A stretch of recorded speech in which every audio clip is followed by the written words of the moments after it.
Hi, എല്ലാവരും new year ഒക്കെ ആഘോഷിച്ചിരിക്കുകയായിരിക്കും അല്ലേ? ഞാൻ ന്യൂ ഇയർ ആഘോഷിക്കാൻ വന്നത് ഇവിടെ ഈ അശോകതീരം എന്ന് പറയുന്ന ഈ റിസോർട്ടിലാണ്. ഇത് ലൊക്കേഷൻ വരുന്നത് പരവൂരാണ്, നമ്മുടെ വർക്കലയ്ക്കൊക്കെ അടുത്ത്. എത്ര ശാന്തമാണെന്നറിയാമോ ഇവിടെ? ഒരു നല്ല എക്സ്പീരിയൻസ് തന്നെയായിരുന്നു. ഈ റിസോർട്ടിൻ്റെ കൂടുതൽ കാഴ്ചകളൊക്കെ ഞാൻ കാണിച്ചു തരാം കേട്ടോ. ബാ.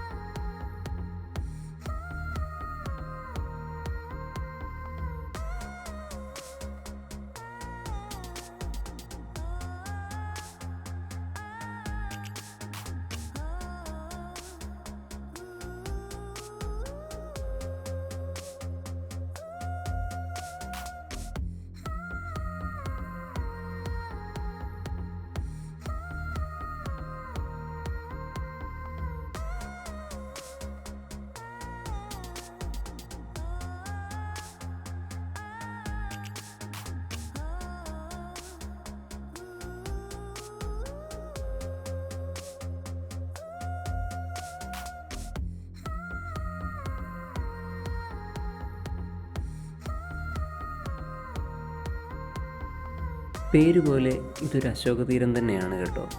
വളരെ കാം ആൻഡ് പീസ്ഫുള്ളായിട്ടുള്ളൊരു സ്ഥലം. നഗരങ്ങളിലെ തിരക്കുകളിൽ നിന്നൊക്കെ ഒഴിഞ്ഞ് ഒറ്റയ്ക്കോ സുഹൃത്തുക്കളുമായോ ഒക്കെ ശാന്തമായിരിക്കാൻ പറ്റിയ ഒരിടം. പുറത്തെ ഈ കാഴ്ചകളൊക്കെ കണ്ട് ഈ മുറിയിൽ ഇങ്ങനെ ഇരുന്നാൽ നേരം പോകുന്ന പോലെ നമ്മളറിയില്ല. വളരെ വൃത്തിയും വെടിപ്പുമുള്ള ഈ ചുറ്റുപാടും എല്ലാവർക്കും ഇഷ്ടപ്പെടും. കായലിൻ്റെ തീരമായതുകൊണ്ട് തന്നെ ഇവിടുത്തെ സൂര്യാസ്തമയം കാണാൻ പ്രത്യേക ഭംഗിയാണ്. മാത്രവുമല്ല, ഈ കാണുന്ന കോട്ടേജുകളും ഇതിൻ്റെ ഒരു വ്യത്യസ്തതയായി എനിക്ക് അനുഭവപ്പെട്ടു. ഏറ്റവും ലളിതവും സുന്ദരവുമായ രീതിയിൽ രൂപകൽപ്പന ചെയ്തിരിക്കുന്ന ഈ കോട്ടേജുകൾ ഒരു പ്രത്യേക ഭംഗി തന്നെയാണ്. ഏതാണ്ട് 6 ഏക്കറോളം വിസ്തൃതിയിൽ നീണ്ടു വളഞ്ഞു പോകുന്ന വഴികളും കായൽ തീരത്തെ കാഴ്ചകളും ഒക്കെയായി നല്ല സുഖമുള്ള ഒരു ജീവിതം. അതാണ് അശോകതീരം നമുക്ക് നൽകുന്നത്. പകലിന് മാത്രമല്ല, ഇവിടുത്തെ രാത്രിക്കും നല്ല ഭംഗിയാണ്. അപ്പോൾ ഇച്ചിരി ശാന്തിയും സമാധാനവും ഒക്കെ ആഗ്രഹിക്കുന്നവരും ശോകം ഉപേക്ഷിക്കാൻ ആഗ്രഹിക്കുന്നവരും ഒക്കെ ഇവിടെ ഒന്ന് ട്രൈ ചെയ്ത് നോക്കുക. ഇതുപോലെ വീണ്ടും ഒരു വീഡിയോയുമായി കാണാം. ടാറ്റാ.